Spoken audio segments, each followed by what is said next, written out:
Do you see that slowly but surely taking shape? It's your football team. We have got a lot to break down. Spring football has in full swing sprung, and some quarterback battles are going on. I mean, I think a couple of them actually already been more or less decided. I'm looking at you, Austin, Texas, as Steve Sarkisian has made that very clear. We talked about that a little bit on our previous show. There was never really a battle, but nonetheless, we'll talk about that in a second. I think Georgia has essentially decided their battle. And if you've kept up with this show for any length of time, you know how I feel about that one. I think Carson Beck has slammed the door shut. So we'll preview those battles just a little bit, but also check in on some other programs that I think are a little bit less decided. Aaron Murray, former Georgia quarterback and college football analyst for pretty much anywhere and everywhere, joined the show, broke down what happened at G-Day, talked about the state of the SEC. I asked him, would you take Georgia or the field today? His answer, I thought, was pretty insightful. So make sure you're locked in for that one, as we appreciate Aaron Murray, as always, joining the show. Now, Arch Manning, in the vein of quarterback discussion, had his first spring game on the 40 acres. And there's just a lot of quarterbacks on Twitter, and we got to talk about it. I've got my own feelings on this game. I got my own feelings on how Arch played, but we got to break that one down just a little bit, because I think a lot of it is being extrapolated upon far too much for a spring football game. And then also I want to talk about LSU as they have their spring game this coming Saturday. The Tigers, who made a push at the SEC title last season and ended up losing to the Georgia Bulldogs, I think they could be in for a very big year. But it all starts in the spring. It's all for taking a temperature and not making an absolute. You know how I feel. There's no spring Heismans. There's no spring national championship. But still, I think that deserves a little bit of attention.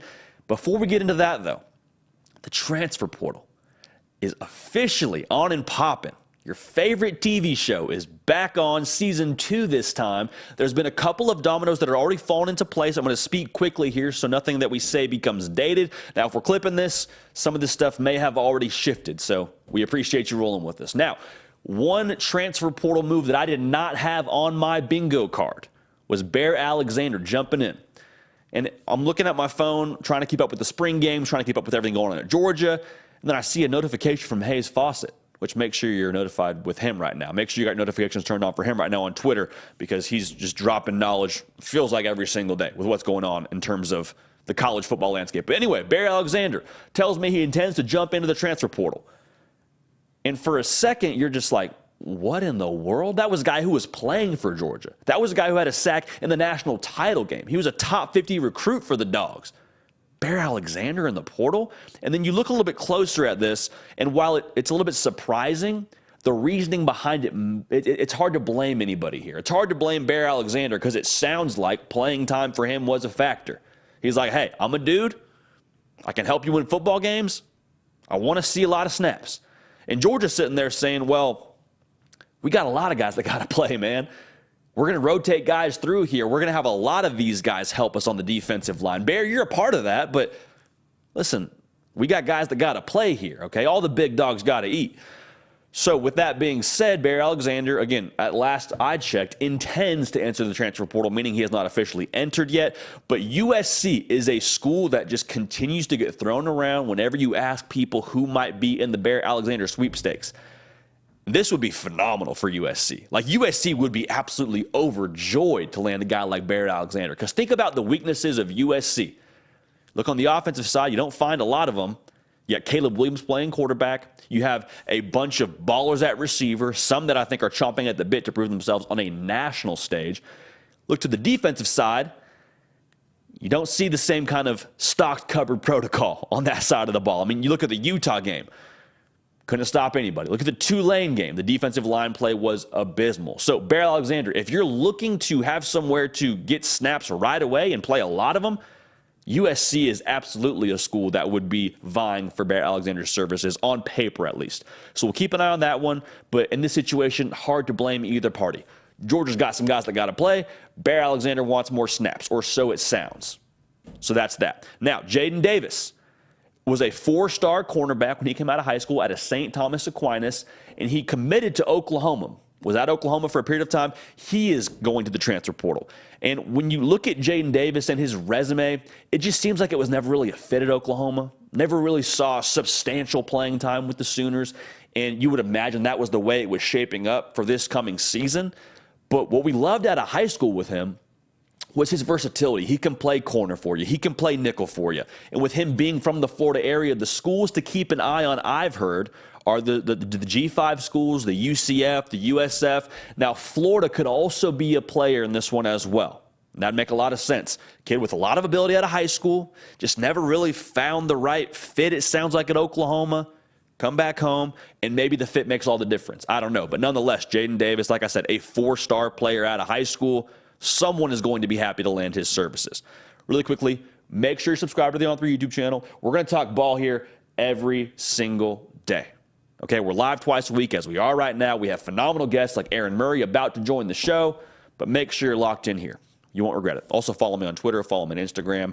Great way for us to stay in contact, if you will, when we're not on the air, at JD Piquel. Now, one individual who has absolutely blown up over the course of the past 48 hours, offensive guard from Wyoming, Emmanuel Pregnon.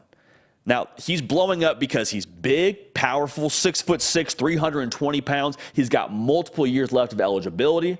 So you're going to get him for more than just the 2023 season. That's exciting. You can develop him some more. He can play in your system for a number of years and really hold down the offensive guard spot or one of the offensive guard spots within your roster.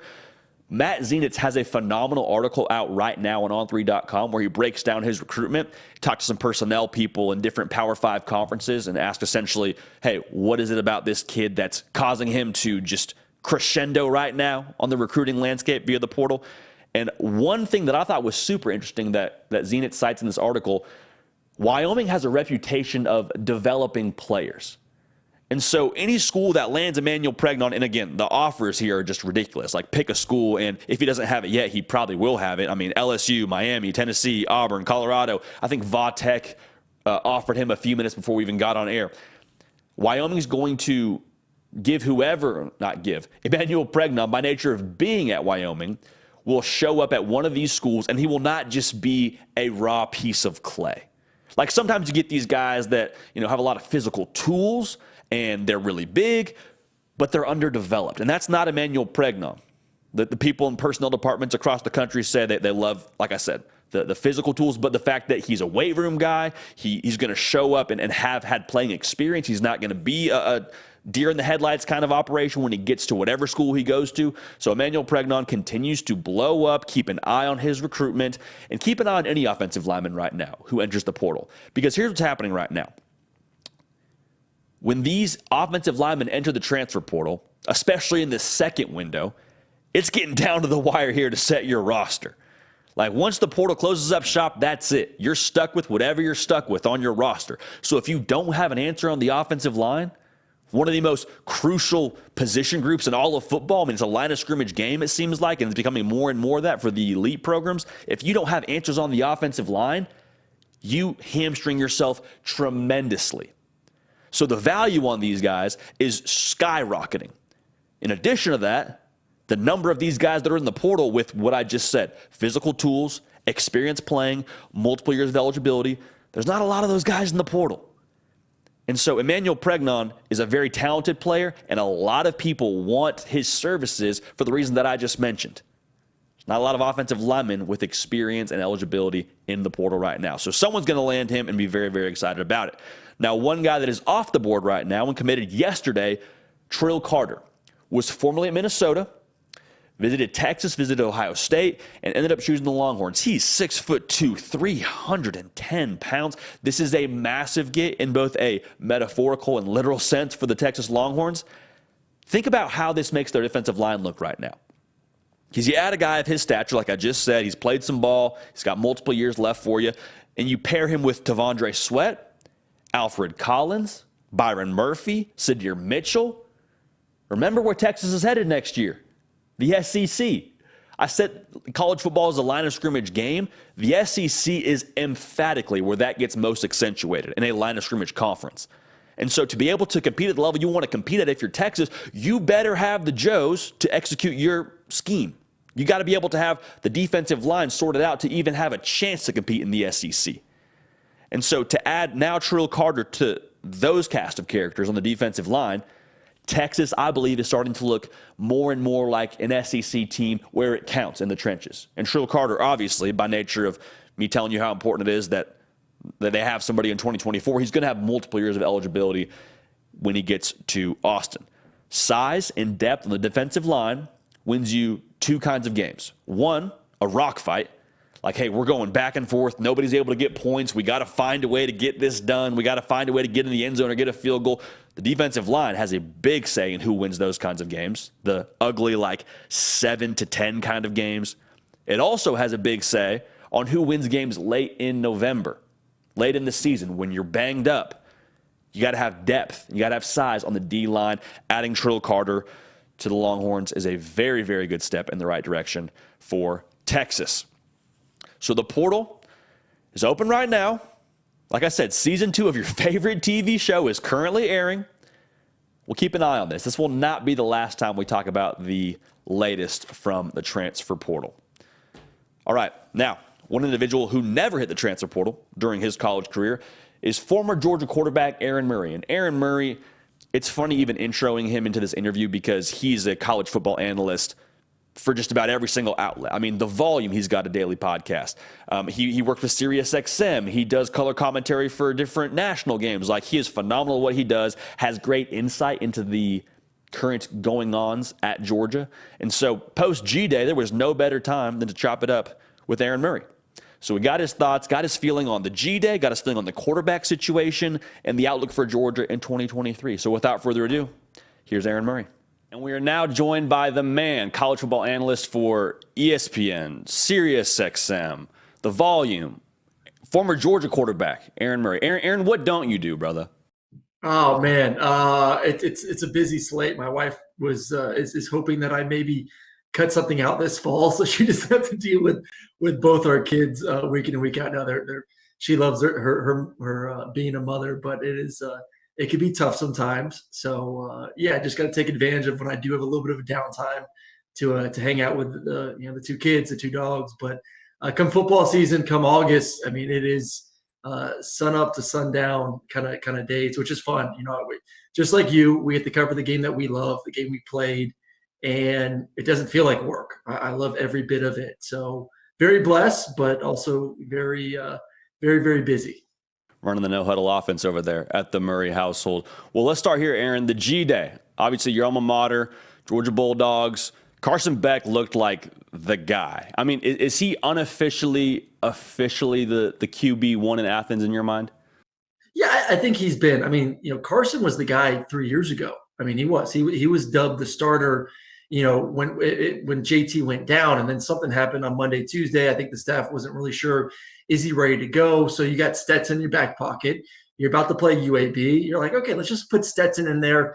Give Carson maybe one more week to get ready to go. And then Stetson throws 5 touchdowns. You're kind of like, we can't really take the ball out of his hands. But, from the first time I saw Carson throw the ball, I was like, man, this guy's got it. And you just know when you're around certain quarterbacks, there's just that it factor. And it's funny because I talk about like these NFL quarterbacks, like Anthony Richardson, get ready for the draft. And, I get crazy because I'm like, watch the film.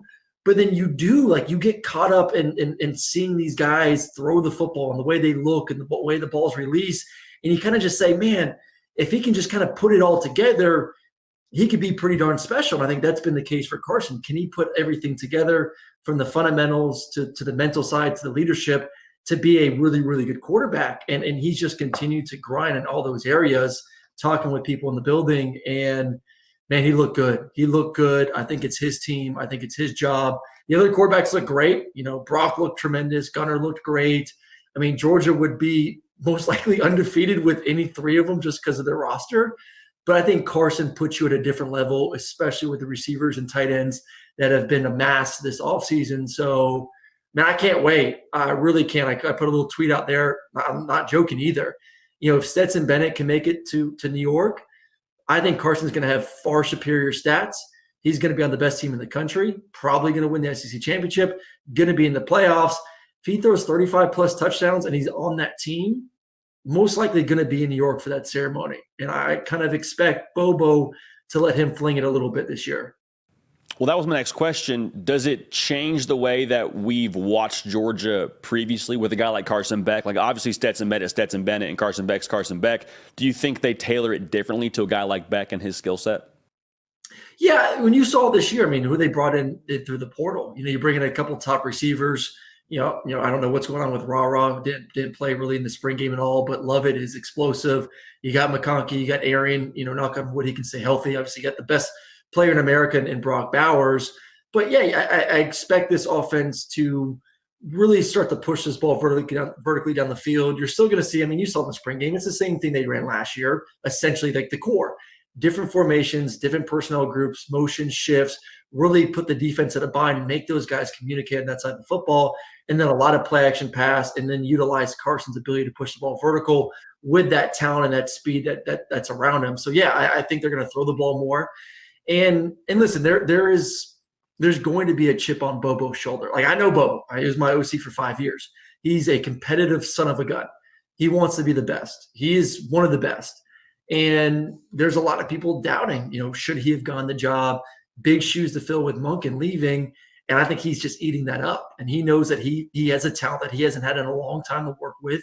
And he wants to go out there and prove everyone why he's a successful coordinator, why he got this job. And that's why I think there's going to be no limits for this offense. I think it's going to be, let's go score 50 a game. And like I said, I think they got the talent to do it. They definitely have the schedule to do it. There's not a lot of teams on that schedule that really scare me. They're going to be better than most. And it's just, knock on wood, can they stay healthy? And if they can, I think they're going to be a special offense. And if I'm a Georgia fan, on one hand, I'm like, awesome. Looks like we got our guy with Carson Beck. On the other hand, in the back of my mind, I'm like, well, dang, does that mean we lose a guy like Brock Vandagriff? I mean, in the day and age of the portal, it's so hard to keep two elite-level quarterbacks on your roster. In your mind, what happens to a guy like Brock Vandagriff now with the portal being open and things of that nature, just kind of being a big question mark as a whole? I see, Brock loves being in Georgia. He loves being at UJ. I mean, he's a kid from Athens, went to the Prince Academy. So I think it's always been a dream for him to be on this roster. But you want to play, too. Like, there's that, good feeling of, hey, I'm wearing the red and black. I've dreamed since I was a little kid to wear this uniform. But there's also, like I said, that competitor inside that you want to play football. You only get a small window and a small opportunity to do it. So I don't know what Kirby's telling them behind closed doors when it comes to, hey, this competition's still on, it's still not. I think you kind of have to know as a player, you got to kind of check yourself and surround yourself with good people and kind of step back and say, okay, Carson got the first team reps. He balled out. We looked great. Yeah, I played well too, but realistically, am I going to be a starter? Probably not. Like I said, I think if Brock was a starter, I feel really good the team would be just as successful. So, yeah, he has to make the decision. Do I play the game of if Carson balls out this year, maybe Carson leaves for the NFL draft after the season, which I think he could do. Obviously, he's old enough to do it. And then I could be the guy next year. Do I think I could beat Gunner out if Gunner stays next year? So there's a lot of scenarios that have to go through his head, but then he wants to play.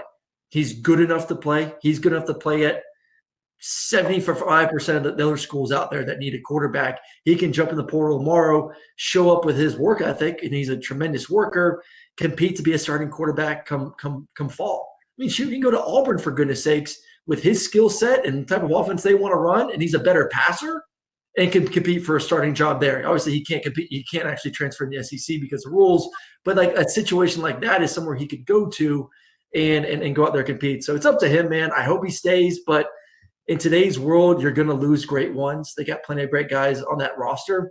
And the thing with Kirby, too, because of the way he's built this program, you lose one or two at certain positions, he can go pluck someone in the portal this year. And as soon as the season's over, he can also go pluck the top guy at the quarterback spot if he needs another quarterback come next offseason. And Aaron, you said it, this quarterback room right now, like any three of these guys, Georgia's probably not having like a drastically different regular season, at least. There'll obviously be a couple of spots where in the SEC title game, likely it's going to, obviously, you're going to need your quarterback to make a couple plays for you. When you look at the season for Georgia, we asked David Pollock the same question. Are you taking Georgia or the field when it comes to the national title? I'm taking Georgia. I just think like some of the elite teams have too many questions that I'm not sure I feel comfortable yet with. Alabama, there's a lot of question marks from the quarterback to, can the receivers, take that step up from last year? I mean, they were, they didn't have that explosiveness like they've had in years past. I mean, they were young and they're excited about some of those freshmen. So are they ready to step up? You got to obviously replace Gibbs. I know they're excited about some of their young backs too, but questions at the quarterback. You lose Bryce. Questions at some spots on defense. And I know they've recruited well. We all know there's plenty of 4- and 5-star guys on their roster, but there's a difference between being a 4- and 5-star in high school and being an All-American at the college level. So I trust Nick can get those guys ready. To me, this is more of a rebuilding year for Alabama than not. I think LSU is the team in the West, but I still think Georgia's a deeper, more talented roster than LSU is. So I don't feel great with anyone really in the SEC contending with them. Outside the SEC, Ohio State has some questions. Got to see what their quarterbacks look like. I do like Michigan, but Michigan plays a similar style of football to Georgia, and Georgia's just better at it. So I think Michigan is honestly my favorite to win the conference. I think them at home versus Ohio State, kind of their schedule lays out perfectly for them. I think they'll take care of business in the Big Ten. So no, I really don't see another team that is as balanced as Georgia is on both sides of the football. I mean, you're talking about the depth they return on defense. They're going to be giving up less than 15 points per game, probably going to be a top 5 defense in America. And I laid out kind of what they have on offense. I think they're going to be one of the top offenses in the country as well. And you may have an offense that's better or a team that's better defensively, but no one is that balanced on both sides. I think that balance is what gives Kirby and should give Dog fans the confidence they go for a three-peat. I mean, they've built it to where it almost runs itself right now. But when you look at this team, if you had to pick one potential weakness for them, is there something within this Georgia team that you think could be an area of concern? I want to see this defensive line be able to get after the quarterback. I love the secondary. What you have back from, Tyke and Malachi and Javon and, some of the big-time recruits are going to be really good, and they're going to be really, really deep in the secondary. I think they're going to be really good. You return your linebackers. Some of those freshman linebackers like C.J. Allen really flashed in the spring game. They got a lot of speed. So, that second and third level I feel good with. It's that front four getting pressure on the quarterback. You didn't really see a lot of it in the spring game. It's a spring game, so you don't want to take out, go too crazy over it. But that's the area to me, replacing a guy like Jalen, who's I think the best player in the NFL draft. Can you find ways to stop the run? Can you get after the quarterback? I think they'll be fine there, but that to me is the weakest part of the defense. Offensively, they've been shuffling off the offensive line around a little bit. I think the offensive line is going to be fine. Stacey Searles is second year there in Athens. He's a great offensive line coach. So, yeah, that's really it. So it's defensive line and just overall, don't be complacent. Don't buy into the hype of, hey, you are the best team in the country. You're going for the three-peat. Can Kirby work his magic somehow and tell this team that they're going to be 8-5 and piss them off, which if he does that for a second straight offseason, I'd be pretty impressed. That would be the greatest hoax, the greatest coaching job, kind of go hand in hand there, we've seen in this entire sport. Now, Aaron, when it comes to the SEC, you and I both agree Georgia's obviously the undisputed heavyweight champ. Is there a team that could potentially pose the biggest threat to Georgia, though, when it comes to how they match up? I'm interested with Tennessee and the games in Neyland. I think Joe Milton's a stud. I think Joe is a freak athlete. I had a chance to cover him a couple times last year, and talking with him and the staff and talking with Hendon, just his maturity, being Hendon's roommate. I mean, we've all heard the story, but he's freakish athlete. I mean, we just from running to throwing to size, he may be the prettiest build a quarterback prospect out there in college football right now. And the fact that he's all accounts, he's really taken a step up when it comes to his timing, his rhythm, being able to layer the football instead of just trying to put a hole in someone's chest. If he can take that step, I mean, that's going to be a good team. I love Bangs on the defense side of the football. I think they're going to be obviously aggressive as always. They're building depth, which they haven't had in a couple of years. So, yeah, you get those weapons, which they didn't have in the spring game. So for those who watch the spring game, they were not healthy at receiver or running back. You get those receivers and running backs with a quarterback that is more talented than Hendon and get him playing like Hendon. That's a scary team. Like I said, at home versus Georgia. So that's an interesting game to me. But, that's really Georgia's only game they got to really get up for. I think LSU in the West is a really good team. I like Jaden. I like their offense. You bring back the tackles. You got the running backs, the receivers. You got Mason at tight end. You got Mason at defensive tackle back, who, let's not forget, was injured in that first game versus Florida State.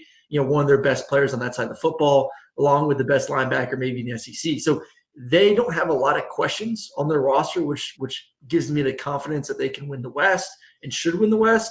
but I just don't know if they have the depth yet that Georgia has, 2-3 deep, that are really, really talented, that when they face off, say in the SEC championship game, they're going to be strong enough to kind of compete with the Bulldogs. But that'd be my two that I kind of have marked that have the guys right now that Georgia will face. Obviously Alabama has it, but like I said, I don't anticipate Alabama winning the West, so Georgia won't have to face it this year. Now, Aaron, last question for you before we get you out of here. We appreciate all your time. It's spring game season. Like, we're all just fired up to have football back on the television screen. And with that, it's hard to necessarily have proper gauging for when we're watching these spring games. Arch Manning's a great example. Goes 5 for 13. Everyone's saying he shouldn't even be at Texas. How should fans be watching these spring games in your mind? I've been saying it for weeks because it's been a discussion now of like, how should the games be formatted? Should you play another team? Do spring games even matter?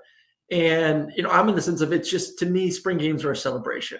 It's a great opportunity for fans to get back on campus, to hang out with buddies, go to your favorite restaurant, walk around campus, get in the stadium, kind of get a taste of what some of the young players are looking like. But like, don't take a lot out. As a coaching staff and as a player, you just want to get in, get out, stay healthy, and have some fun, and then go out and celebrate the fact that spring ball's over with. So, like, yes, we're going to be critical, especially with a guy like Arch who has these high expectations. But listen, he should be in high school right now. So, if anything, you should be grateful for the fact that with the college rules, with the fact that so many kids are mid-year enrolling, that he's been able to get in, get 15 practices, get some reps, start building the chemistry, start learning the offense, and put himself in a situation that if Ewers has a great year and goes to the NFL, he's a year and a half now, already a spring, fall camp in to maybe compete for the job or be given the job come next spring. So it's all positive.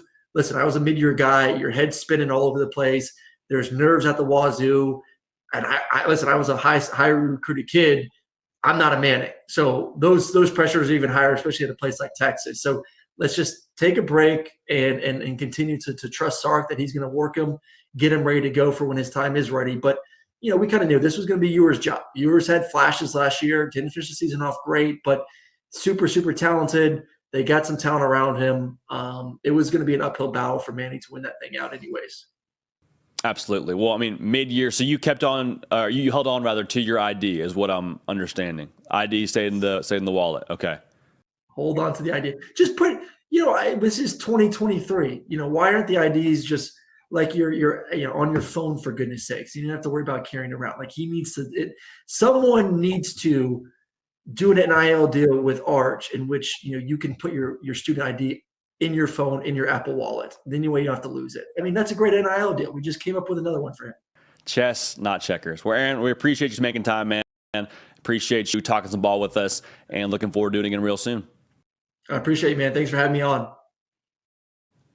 Aaron Murray joining the show to drop some knowledge on us. We appreciate him greatly. Probably the best, if not one of the best quarterbacks in Georgia history. I don't really think that's too much of a stretch.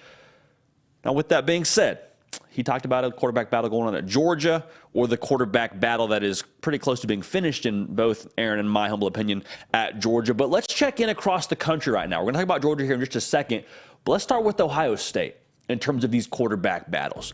Devin Brown and Kyle McCord going toe-to-toe for the QB1 job in Columbus, and it is essentially vying to take over a Ferrari of an offense, because you got Marvin Harrison Jr. on the outside, you got Travion Henderson behind you, and Mayan Williams, you got Emeka Egbuka. Like, whoever takes over the Ohio State quarterback spot is going to be in really good shape and likely help themselves to have a chance to get drafted pretty highly, as it tends to be the case for Ohio State quarterbacks. Now, Kyle McCord was the only individual from this quarterback battle to play in the spring game. Devin Brown, like the week of, we find out he has to get surgery on a finger on his throwing hand, so he's not going to play in the spring game, but he's going to be ready for fall camp.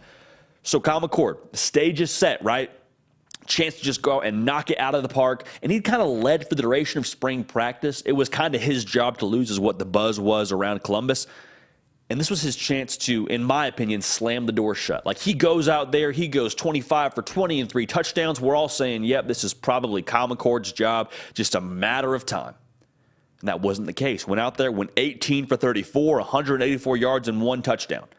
So if you're an Ohio State fan, you're saying, oh, gosh, we're this close to having our guy for the rest of summer and into the fall, like you would have had direction as an Ohio State fan. You would have had direction. I'll take it a step further. If you're a player on that team, you know who your quarterback one is probably going to be.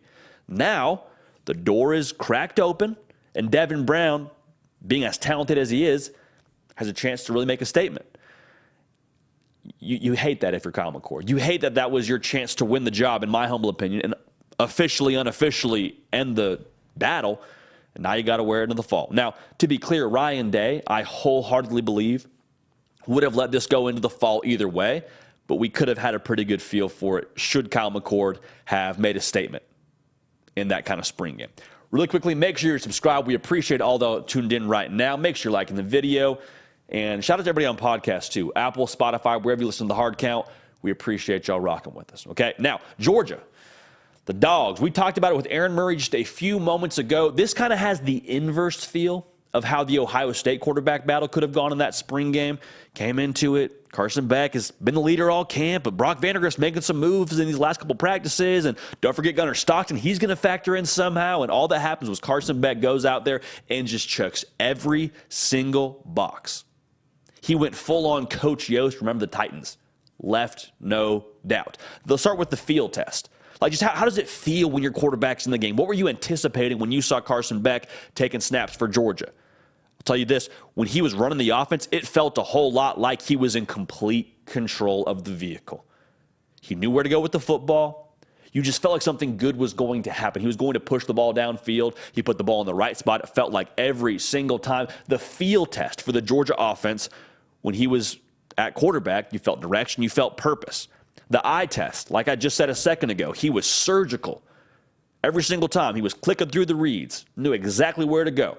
It was never a matter of him ever looking like he was flustered or out of control or in over his head. Every single time. Boom, boom, boom. 1, 2, 3, we're going to the right spot with the ball. That was Carson Beck for you all day long. And then, let's talk about this. Men lie, women lie, numbers don't lie. Let's check the stats. Had the best statistical day of all the quarterbacks. Went 15 for 22, 231 yards, 1 touchdown. Meanwhile, Brock Vandagriff still had a good day. I mean, he ran the ball pretty effectively. 13 for 25, 175 yards, 2 touchdowns. But again, I'm talking about this number with Carson Beck. He also looked the best against the one defense. I think he went something like 13 for 18 against the best defense in the country. So similar to what I think could have happened at Ohio State with Kyle McCord being unofficially, officially the starting quarterback, I think that's what happened at Georgia. Aaron Murray said it. I'm telling you it once again. Carson Beck, barring something wildly unforeseen, will be the starting quarterback for the Georgia Bulldogs when they get rolling. Now, a lot of people are going to watch what Brock Vandagriff does. At the time of us being live right now, the latest intel we have is that he's going to pray about it, going to kind of talk to the family about it. And, I mean, just to be clear, Kirby Smart hasn't publicly named Carson Beck the starter.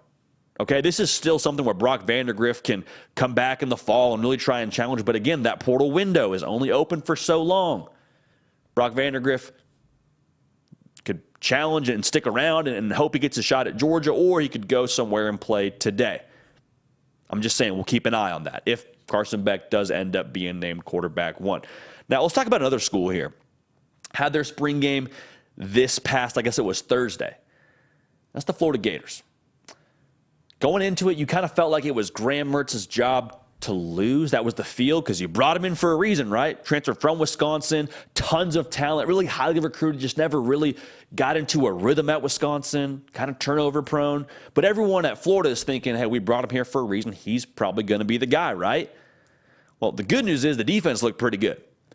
The bad news is quarterbacks did not separate by any stretch of the imagination. Final score was like 10-7, which if you're a fan of offensive football, that ain't great. Jack Miller, I thought looked really impressive from what I saw. I mean, the fact that he is able to do so much with his legs kind of looked like the potential wild card for him in this battle. I mean, that might end up being a little bit more important than we might have perceived it to be at the beginning of this thing.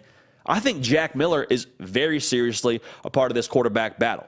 Because originally that storyline was out there that Billy Napier's saying, hey, open competition between Jack Miller and Graham Mertz. As a Florida fan, you're saying, man, really?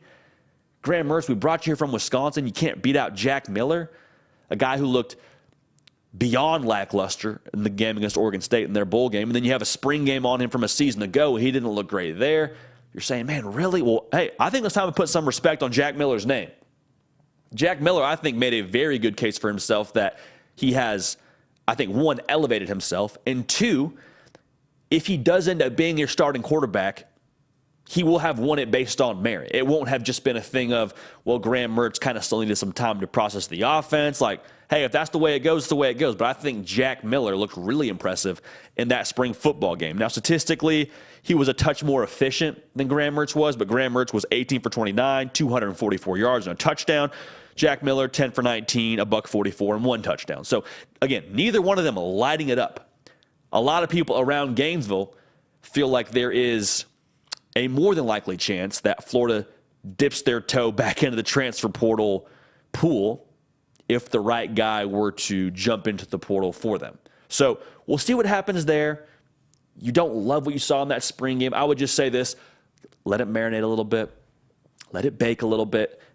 I would also say that whenever it comes to the fall, whichever one of these guys ends up being your starting quarterback, I think they'll call the offense and tailor the offense a little bit more so to their skill set. Whereas right now, I think they're just calling it even. So keep an eye on that. Now, here's the one that is kind of making me cringe just a little bit. We said this since they opened spring camp, but the Texas Longhorns, they had quarterback competition internally. And I mean, they were pushing each other. They were getting better. There was never a quarterback battle in my mind. I've said this a couple times. I'll keep it brief. Reporter asked Steve Sarkisian, is a quarterback position open? Steve Sarkisian, on the first day of spring football, wanting to promote competition within his team, says, yes, all positions are open, which is just good coach speak, to be honest with you. What is he supposed to say in that scenario? Obviously, Quinn Ewers comes out in the spring game, looks like an improved version of himself. I believe he went 16 for 23, $195. Really could have had 2 touchdowns, but one of the deep passes was to set up a red zone rushing touchdown for Cedric Baxter. Anyway, Quinn Ewers was then named the starter after the spring football game. The reason why we're including this into the segment is not because of the starting quarterback battle. I don't think that was ever a battle. What I think we got to talk about here is that spot for QB2. Because everyone was kind of assuming, myself included, hey, Arch Manning is going to develop, going to look halfway decent in the spring football game and walks out there, looked like a freshman, okay, to be clear, looked like a freshman and was trying to get his feet under him, and we'll talk more about that in a second here. Malik Murphy, I think, made a statement. 9 for 13, 165 yards, 1 touchdown, like he was dealing. Really could have had more yards. He had 1 deep pass on a post route that his receiver dropped that was right in the breadbasket. Like, Malik Murphy, I think, had kind of been forgotten about in that Texas quarterback room. And very casually just walks into the spring game, has a day, and reminds everybody, hey, I was pretty highly recruited at one point in time too. Has struggled to really be healthy, hadn't really gotten a full spring at Texas. And to do what he did to put that kind of resume together during the spring game, I think that battle for the QB2 spot is really something to watch. Now, you have a lot of people around college football media saying, well, hey, does Malik Murphy maybe take this spring game and parlay it into a QB1 spot somewhere else? Again, a lot of people want quarterbacks these days, so keep an eye on that. But if Malik Murphy is to stay, I think he's got a very strong case to be that QB2. Now, I'll say this, though. Arch Manning is not going to stay stagnant by any stretch of the imagination. He is going to be somebody that I think only gets better. Listen, a lot of people, we'll talk about this in a second here in our next segment. A lot of people are making just definitive opinions on Arch Manning based on 15 practices and what you got to see in one spring game. If you think that's as good as Arch Manning's going to be, 5 for 13 and 30 yards, you got another thing coming. Okay, Malik Murphy's been in the system longer, been a college football player longer. Arch Manning just got to campus, lost his ID twice. Texas fans, you cringe at hearing me say that because the ID thing is just such low-hanging fruit. But listen, low-hanging fruit for a reason. The reality is for Texas, they're going to probably have some options at that QB2 spot. And in my humble opinion, as a football team, you're only as good as your backup quarterback because football is so physical. It is so difficult to go wire to wire with the same starting quarterback. Now, we hope that's the case for Texas. We hope Quinn Ewers is able to go the distance this season. But I think you feel pretty good if you're Texas playing either Malik Murphy or Arch Manning at QB2. So we'll keep an eye on that. But Ohio State, Georgia, Florida, and Texas, all having quarterback battles of their own. Now, don't get it twisted. Texas is definitely not for the QB1 spot, but that QB2 spot, I think, is fascinating to say the least. Now, as I was just talking about, Arch Manning didn't have his best spring game. Okay, went 5 for 13, 30 yards, and I think we need to unpack that just a little bit. Really quickly, though, everyone watching live, man, we appreciate y'all. Appreciate y'all locking in with us. Make sure you like the video. It just helps us boost more of what you want to see. Also, make sure you're subscribed. We talk ball here every single day. Follow me on Twitter. Follow me on Instagram at JDPakel. Now, as I was saying, Arch Manning had his first outing on the 40 acres, went 5 for 13, 30 yards. Not a phenomenal stat line. You see that and you go, I'd like to see a little bit better from the guy. I think there's more that needs to be talked about within that stat line because we have a lot of people, Twitter quarterbacks, as I call them, Twitter QBs, that took to the timeline and just are roasting Arch Manning and saying, this is who you thought was one of the best quarterbacks in the country. This guy wouldn't play it down at insert X, Y, and Z school here. And to be honest with you, Twitter quarterbacks are going to Twitter quarterback. So, I mean, you can't really help someone who doesn't want to be helped. But I think we need to just unpack this with just a little bit more depth to it. Let's start with this. The 5 for 13 thing. Went back and watched it. He had 2 incompletions that were drops, and he had 2 other plays where throwing it away was the right play. So you say, yeah, you went 5 for 13, but 9 out of those 13 tries, you made the right decision, which is, in Arch Manning's position, I think all you're after at this point in a spring game. Here's the real conversation. The last name Manning, just as a whole, elevated everybody's expectations so high. It would have been very difficult for Arch Manning to put together a spring game that would have satisfied the expectations of the college football public, just the way that it is. Now, what I would also say is with Arch Manning, the tricky part is his high school career largely was under wraps, right? Didn't go to the camp circuit, didn't do the all-star circuit. Film wasn't super accessible for him, so a lot of us have one data point for Arch Manning, and that's the spring football game. And so some people, that's caused them to look at the chart and say, we got one bad data point, the chart looks bad, that's who Arch Manning is. Written him off, done. Thanks so much. Okay, then you have the more reasonable side of us that are saying, we have one data point on this chart, so the chart is skewed. So, using reason, we can expect to get more data and for that chart to eventually round itself out a little bit more and look like a more coherent body of work for what Arch Manning is as a quarterback. We're not making evaluations. We're not making definitive statements off of one practice, because make sure we remember that. It was a big-time spot, but it was practice 15 for Texas in that spring football game. He's been on campus for a very short period of time. So I think we need to make sure we understand this is one data point. Don't let the ugliness of the chart cause you to lose your reason here. All right? Now, here's one more thing we got to talk about. The people that were already hating on Arch Manning, the people that were quick to be on the timeline, the Twitter quarterbacks, listen, they were going to be saying something negative about him anyway. I got more thoughts on that. Make sure you're subscribed. Make sure you're locked in right here. We talk ball every single day. I'm not going to waste too much more time. We love y'all for locking in with us. All right? Now, here's my thing. Do you trust at JimBob42, the Twitter quarterback, or do you trust Nick Saban and Kirby Smart? Because, like I said, JimBob42 is likely already upset because Arch Manning didn't pick his school, and he's not going to whatever his alma mater was, and they've just decided, you know what, I'm out on Arch Manning. I'm going to find a way to sway the public's opinion with my Twitter fingers, and I'm going to make sure my opinion is the loudest, and I will get it out there. That's JimBob42. Then you have Nick Saban and Kirby Smart, who put food on the table by putting together good football teams, by recruiting good football teams. Nick Saban, resume speaks for itself, greatest of all time. Kirby Smart, back-to-back national champion from the Nick Saban coaching tree. Do we need to unpack this too much more? Both those individuals, I trust, have put a little bit more work in than whoever your buddy is on Twitter trying to put down Arch Manning. And again, he was already out to get him to begin with. So when we talk about Arch Manning, you can be underwhelmed by the spring football game, but still believe that Arch Manning is going to be a good quarterback. His uncle also set the rookie record for interceptions in the NFL. And his name is Peyton, and it turned out okay for him. So what I'm trying to tell you is, yes, it's not an impressive showing. Yes, it's a frustrating thing to see a guy with so much hype and so much pressure on him not be able to put a better performance forward. But to look at this chart of one negative data point and just completely write him off and say, that's who Arch Manning is, like, let's use a little bit more reason here. Let's understand there's more to this Arch Manning story than just one subpar spring game. Okay? A lot of people that know a lot about football make a lot more money than both you and I to know about football, i.e. head coaches, are in on Arch Manning. So let's reserve some judgment here.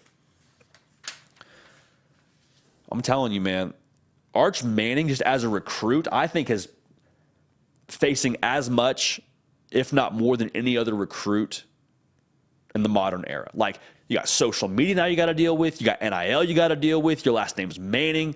Him and LeBron James Jr., Bronny, like, I don't know how you're supposed to meet the expectations set before you. I don't know. I'm excited to watch that one, though. It'll be a whole lot of fun to keep an eye on. Now, spring game season is in full swing. We had a stacked slate this past weekend. We got another stacked slate this upcoming weekend. We're going to preview a lot of these spring football games on our upcoming show on Thursday. That's right, folks. Y'all that are tuned in right now, hit the bell. Make sure you come right back here, same time on Thursday, 11 a.m. Eastern, 10 a.m. Central. Going to preview a ton of spring football games. But I want to just give us a little appetizer to chew on right now as we get ready for this big weekend ahead of us. Let's talk about the LSU Tigers. Because LSU challenged Georgia in the SEC title game, found a way in year one to get to Atlanta, which I think in itself is impressive when their preseason win total was pegged right around 7 wins, and they won 6 games the year before. Like, LSU, I think, is a fascinating situation right now. I'm very interested to see what their spring game looks like. The first word of caution I would give is Garrett Nussmeier is going to be your backup quarterback. So do not be surprised when he has a better game in this spring game than your starting quarterback, Jaden Daniels. Because think about what Garrett Nussmeier is. You and I both, kind of have a guilty pleasure in the fact that we just love to see them throw the football vertically, anybody and everybody, especially LSU, when we haven't seen that as much from them with Jaden Daniels playing quarterback. Garrett Nussmeier is going to uncork it a little bit. Wouldn't be surprised if he connects on a few of those and has a couple of highlight plays. Like, Garrett Nussmeier may have a better highlight day than Jaden Daniels. Well, what does Jaden Daniels do best? What's his differentiating factor from Garrett Nussmeier? His legs. Ran for 11 touchdowns last year, does a lot in the zone read game. Like, he is a dynamic athlete as well as a really good quarterback. Notice what I didn't say. I didn't say he's a really good athlete playing quarterback. He's a really good athlete. He's also a really good quarterback. They coexist well. But for him, a lot of his game, in my opinion, is him running the football and setting himself up to throw. In the spring football game, quarterbacks are non-contact, meaning nobody is tackling Jaden Daniels to the ground. In fact, much easier, they're just two-hand touching. Y'all, it's common sense. It's easier to two-hand touch the quarterback than to tackle him to the ground, especially in Jaden Daniels' case. I'm just curious to see how comfortable Jaden Daniels looks. I want to see how comfortable he looks cutting it loose, dropping back, passing, and getting through his progressions and working with some of these other receivers that haven't gotten as much run with Kayshon Boutte last year and Jure Jenkins being there. Now you got a little bit of Malik Neighbor stepping up a little bit more. Like, I'm just curious to see how comfortable he looks. But I fully expect, you look at the stat sheet, Garrett Nussmeier, common sense would tell you, should have a better day because he's more of a pocket passer. He's going to push the ball vertically more. He's playing the volume game, in my opinion. Garrett Nussmeier, Brian Kelly also told us when he came on this show, is going to get some run with the ones. That is going to happen. Okay, so do not take the bait. Do not fall for the trap. Garrett Nussmeier is going to look good in this spring game. Jaden Daniels emphatically is your starting quarterback. Now, here's another storyline we got to look for. A lot of the national college football circles may not talk about this as much, but LSU very quietly went and got 4 defensive backs from the transfer portal. Now, Deuce Chestnut from Syracuse is out for the spring. Denver Harris doesn't sound like was at practice the other day, or I should say this, wasn't spotted at practice by our own Bengal Tiger on 3 when they covered the spring practice. But what I want to say is you got some guys that are getting their feet wet for the first time in the spring football game. I believe, or you hope it's Denver Harris, the transfer from A&M. J.K. Johnson, they said he looks really good, the transfer from Ohio State. Zy Alexander from Southeastern Louisiana, the FCS All-American. And also, to add on to that, not a transfer, but a guy who's making noise in his first few minutes on campus, Javian Toviano out of Texas, getting some work at secondary. He's listed as a corner on the roster. I'm just curious to see how they look in this spring game, and even more specifically, I want to see who looks the most confident. Because y'all that watch this game know it takes some extra juice to play corner. Like, literally, your job is running backwards with the best athletes on the field at receiver, probably getting beat once or twice, and being able to respond and bounce back.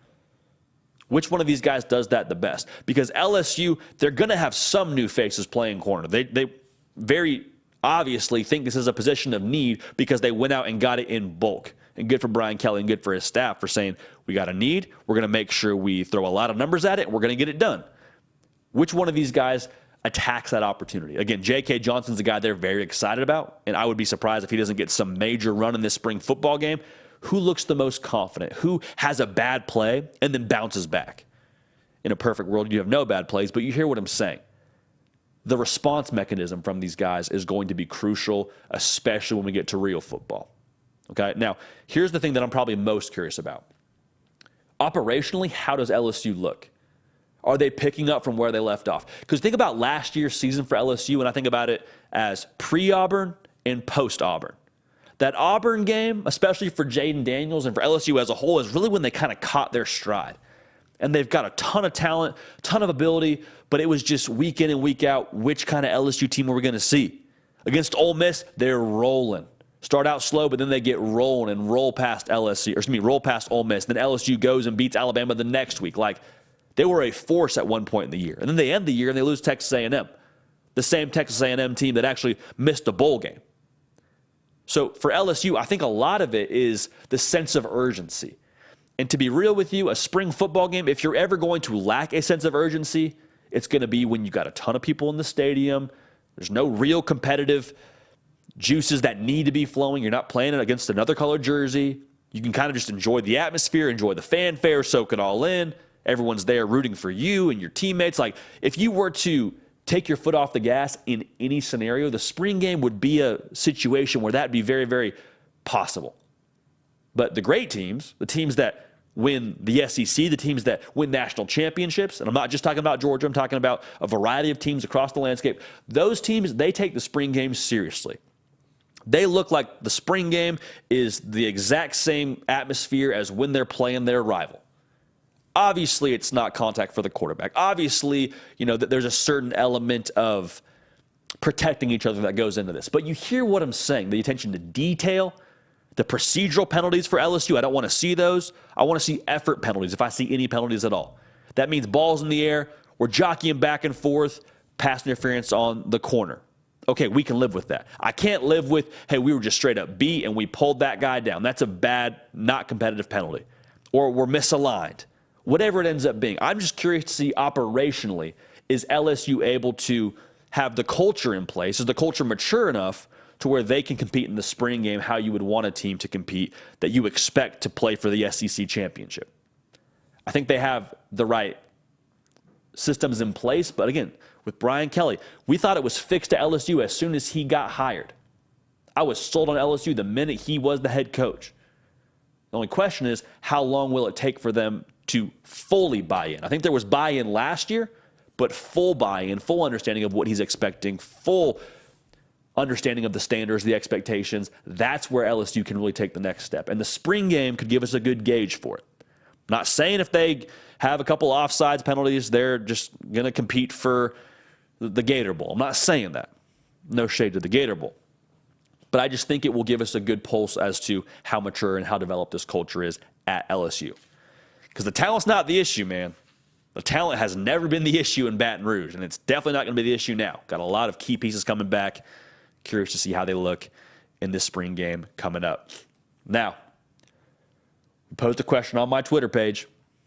Spring game season, I just said straight up, what have you taken away from your team's spring football game? Now, a lot of y'all still have your spring football game coming up this weekend. Well, don't worry, we'll do this again. We want to hear from y'all. But to bring in now the keeper of the queue to break this down for us a little bit more, Pride of Owensboro, Kentucky, Nick Brake. What's up, JD? Nick, how we doing, my guy? Pretty good, man. Hey, so like you said, you asked, what do you take away from your team's spring game? First one is coming from @MauiWowie00. The Canes are playoff bound. I hope he's talking about the Carolina Hurricanes because I'm not so sure Miami. Is Carolina Hurricanes hockey? Because Yes. Nick, I really don't know. It's hockey. Okay. They're hockey. Yes. Okay. Now, Miami, be encouraged by your spring game. I would say that for sure. To say anybody is playoff bound from your spring football game, a little bit hyperbolic. But the beautiful part about spring games, the reason why I actually had this question on there was because it's impossible to come away from your spring game with something overly negative. Like, hey, offense put up points. That's all right. Our quarterback's rolling. Our receivers look great. You're not thinking the defense is bad. You're thinking the offense is going to be explosive this coming season. Hey, offense scored 7 points. Our defense is amazing. I'm telling you, man, this new DC, Florida's a great example. Arson Armstrong, he had those boys playing just a different brand of football. It kept the entire total score down to 17 points. Like, good for us at Florida, man. It's a new era. There's no way to be disappointed if you're a Miami fan right now. What you saw in your spring game on Friday, be encouraged by. Soak it all in. Drink all the Kool-Aid. Now, that's internal.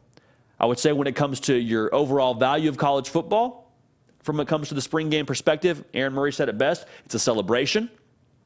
Also, take a temperature. No absolutes, just temperatures from other teams across the country. But internally, man, it's fun. Buy into it. I'm all about it. What else we got, Big Nick? So the next question, we're going to move on to, Cox by 90 says Lenoris Sellers is him.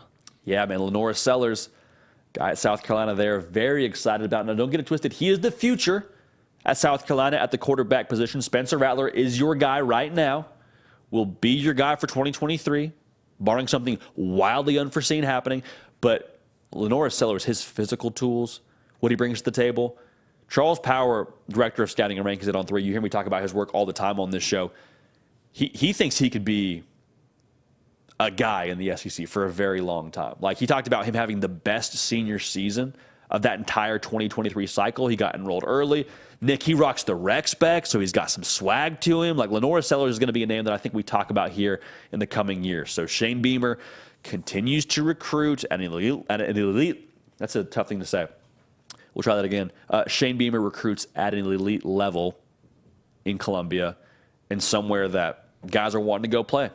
So we'll keep an eye on Lenoris Sellers, but if that's one of your takeaways, I think Cox by 90 and at Shane Beamer GOAT, that's a very astute observation. Yep, absolutely. Next one. This one has got Kirby as a deep fake as Jesus. It's a bad deep fake, though. It's at Dogs by 90. Everyone's winning by 90 points right now. Carson Beck's patience has finally paid off, JD. Yeah, okay, well, that's good to know that the spread is being covered across the country right now with everybody winning by 90. So we talked about it earlier on this show. Carson Beck waited his turn at Georgia. Aaron Murray said there was even a point in time pre-Stetson Bennett era where Carson Beck was about to get a start against UAB. You're sitting there saying, okay, it's about 15's turn. He's about to get it done. And then Stetson Bennett comes in. And even after Stetson Bennett was your starting quarterback for that first year at least, you're still saying, man, we might have a better quarterback behind him. Are we sure that we want Stetson Bennett to be our guy? Is he really QB1? And then he comes back for another year after winning the national title. And people in Athens were also upset, saying, are you serious? Stetson Bennett, man, you're 37 years old. Get off to the league, man. And then he ended up having the year he had, and I think Georgia fans were okay with the fact that he stayed. Kirby Smart said he's the greatest of all time in Athens. I'm talking fast because I'm excited. Listen, Carson Beck has waited his turn. You're exactly right. And I think his showing in that spring game showed the work he's put in behind closed doors while he's waited his turn. Because let me tell you this, when you're not playing, when you have somebody else in front of you, it is very easy to check out, to say, woe is me, I'm not going to play anyway, why should I prepare? Carson Beck, from what I saw in the spring football game, I saw none of that from him. A guy who probably prepared like he was the starter every single week, has bought into what Georgia does, both as a process-wise and offensively, and he has honed his skills. And the key word for Georgia across the entire landscape with them with recruiting, development. Georgia developing, Carson Beck developing behind closed doors, and we got to see it pay dividends in the spring football game. So Dogs by 90, a phenomenal observation. Carson Beck, his patience has indeed paid off, as I believe he will be your quarterback when things get rolling in the fall. Yes, sir. JD, do you mind for a couple minutes we go to the chat? Let's do it, baby. I saw someone say, Nico. Yes, yeah.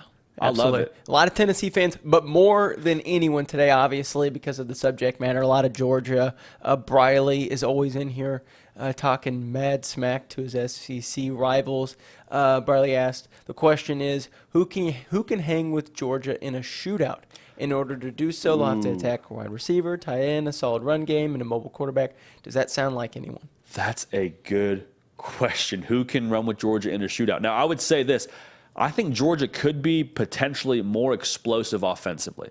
Now, I didn't say they're going to score a ton more points. I didn't say they're going to be, scoring in the 50 range, but I just think by nature of how they score with Carson Beck at quarterback, their vertical presence, keep an eye on that. Also, Lawson Lucky could be another guy for you. If Arian Smith plays like how he played in the spring game, he could add another explosive element to you, but it's fair, man. Tennessee, with what they did to Bama last year, we've seen them. They have the formula to where, listen, we may not have the secondary in place right now from what we saw in the fall, but offensively, it might kind of be like 2019 LSU. I'm not saying Tennessee's LSU in 2019. Don't get it twisted, but it might be the same formula of, hey, we're going to score 55, 60, try and catch us. Ready, set, go. We're scoring points. Like, It's when you're scoring every possession, Nick, it's tough to lose football games. So Georgia and Tennessee, again, I fully expect you and I to be there for that showdown in Knoxville. That'll be phenomenal. But I'm telling you, I think Georgia is going to be right back in that mix for the college football playoff. How about Aaron Murray taking the field? Taking Georgia over the field when it comes to the college football playoff conversation. I love it, man. Well, I love it. I posted a poll to the entire people watching right now. Thanks for voting, everyone. Georgia in 2023, 55% of our voters say national champs. Wow. So they agree with Aaron Murray. Over I think that's half. just wild. Over half. Holy smokes, man. But, hey, the people have spoken. I love that. I absolutely love that they're calling their shot. Also, Aaron Murray being a Georgia alum. Yeah. Like, if you don't pick your alum, I'm taking Cornell to win the college football playoff too, Nick, just for the record, so I have it on this show. Yeah, I mean, Western Kentucky, I would assume is your pick. Oh, yeah. Okay. It'll be a big year this year. That's just a good alumni move. We got anything else in this chat, Nick? A couple more, if you don't Absolutely. mind. Nick V. This is something we talked about earlier when we did the quarterback room rankings. He says, JD, do you still think Oklahoma has a better quarterback room than Texas? I knew this was coming. Now, listen, Malik Murphy looked great, which is probably where this is coming from. Malik Murphy looked phenomenal. Arch didn't look great. I'm still buying stock in Arch Manning, but Arch didn't look great. So, again, the same thing I think is true in this conversation about the quarterback room as I said about Arch Manning. We only have one data point on this quarterback room, and that's the spring game. And so I'm going to wait a little bit longer and wait till we get some more intel out of fall camp and wait to see what they look like during the fall itself. And also Oklahoma, they have their spring game this coming Saturday. So to make any absolute claims about those quarterback rankings, I thought about maybe talking about that again. I think we will talk about that again in the near future. But we're going to wait till the portal dust settles because a lot of people have thoughts around everything with the conversation around Malik Murphy maybe transferring. Like there's a lot of thoughts around that. So do I still think Oklahoma has the best quarterback room at this point in time? It's going to hurt us. But, yeah, I do. I do believe that for this point in time. So we'll keep an eye on that, Nick. Okay. One more question? Let's do it, baby. Okay. Well, this is kind of a G5 question, I guess, for now. We love the G5 questions. But it's subjective because it is only right now. It won't be in a while. What about the quarterback room in Cincinnati? That's the question. The quarterback room people want to talk about here. Yeah, we'll see. Listen, Cincinnati joins the Big 12 this season, so they are now a part of the Power 5 party. Sounds like Emory Jones is looking good over there. Sounds like he had a good spring game. Haven't watched the Cincinnati spring game in its entirety yet, but saw some clips of Emory Jones dealing the rock. I think he's probably the guy to beat. I don't think you bring in a guy of Emory Jones' caliber if you don't think he has a very real chance to start for you. Now, Ben Bryant, very good in his own right, but Emory Jones was at an SEC school for a while. I mean, Nick, keep in mind, it was a young AR, but there was one point where they thought Emory Jones was the guy to start over AR, and AR is currently blowing up the draft right now. So I think Emory Jones is the guy at Cincinnati, but Ben Bryant is not a bad backup at all. They're also in our top 5 in terms of the quarterback rooms in the Big 12. Okay, yeah. Shout out to Aaron Atkinson for asking about some Cincinnati Showing football. some love, baby. Is it We this? love it. They joined this season? They joined this season. Wow. Yep. And then we Okay. got a bunch of dominoes moving next season with USC, UCLA to the Big 10, Texas OU to the SEC. Like, everybody, you got to keep a chart here of who's where. I know. It's like musical well, chairs. Conference USA, my conference, a lot of shifts. FAU, North Texas, Okay. all leaving, going to the AAC in basketball. So Super Conference era's end of upon an us, era. baby. Yeah. Super Conference era's here. Okay, JD. Good deal. Well, Nick, I appreciate you, brother. Appreciate you rocking with us, making it all happen. We'll see you again Thursday. Man, I'm not going to be here Thursday. Not Thursday. Okay. You'll be we know seeing what- Trey Yannity Thursday. Trey Yannity Thursday. Yep. Well, you'll But I'll be see you missed. Tuesday. You'll be missed, brother. See you appreciate it. next Tuesday. Okay, y'all that are tuned in right now, we will be live 10 a.m. Central, 11 a.m. Eastern on Thursday. So come right back here. You can find the scheduled video under the live tab when that comes out here on a Wednesday. Make sure you're locked in. Everyone in the podcast world right now listening after the fact, we love y'all, man. Y'all are some real ones. Apple, Spotify, where you find podcasts, The Hard Count with JD Pickell, I promise you, is somewhere in the podcast sphere. Make sure you subscribe. Make sure you follow me on the socials at JD Pickell. But listen, we appreciate y'all. We love y'all, man. This is an absolute blast. Thank you for letting us do this. We're going to keep the party rolling. We will see y'all next time.